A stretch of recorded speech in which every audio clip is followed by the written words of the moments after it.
become widespread, especially late morning to afternoon. So the wind advisory started at 7 a.m. just because it's already at our higher elevations, and then it fills in after the early rain. That rain literally blows through, gusts to just fill in behind it. So that does warm us to around 41 at sunrise. The rain is literally tapering off. Lots of puddles for the kids to be tempted by, just a heads up there. But really, as it comes down to it, we've got that early rain, and then it's a windy day. So make sure you're kind of dressed for those winds. It's still warm though, because the winds are moving in the warmth and then going to move down the temperatures. So while we go from that early 80% coverage of our area in rain, coverage drops hard between 7, 8, and 9. It's gone. A few showers are left over, but so are a lot more winds. So that's where those gusts are then 40+ miles per hour late morning through the afternoon. That'll take us from around midday high 59 degrees to 50 at 4 to 43 at 8. We're going to start chipping away at that temperature to then change over from a few rain showers to some wintry mix to some snow showers. So now let's walk through that rain to showers story here in your first alert futurecast.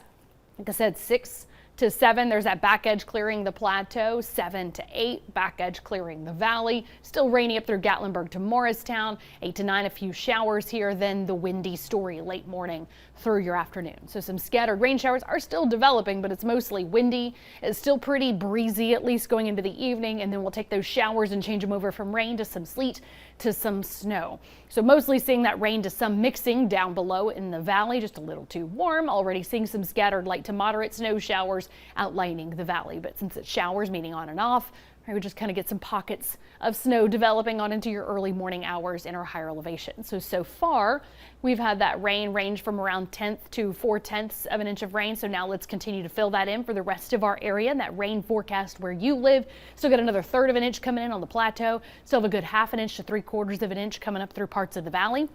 Isolated higher amounts, getting just kind of filing through, quickly blowing through, but that does add up still to some good moderate rainfall totals. 3/4 of an inch roughly Harriman, 1/2 inch roughly most of Knox, 3/4 Clinton, to about 1/3 of an inch still on the way through Oneida, to about 1/2 inch right here at the Tennessee-Kentucky line. Far north and east Tennessee, actually some of those really strong winds in the mountains can actually even kind of create some dry slots. I think it's like a fan blowing, or it's drying out some of that wind or some of that rain, and those winds really do ramp up in our mountains first, plateau, and then spill down into the valley. So that's why that late morning start of the first alert weather day is focused on when we're all dealing with the wind. So it's already windy on the edges of our area and kind of filling in that bowl as we then have 40+ mile per hour gusts late morning, early afternoon. On through the late afternoon, still windy, it's just not as windy.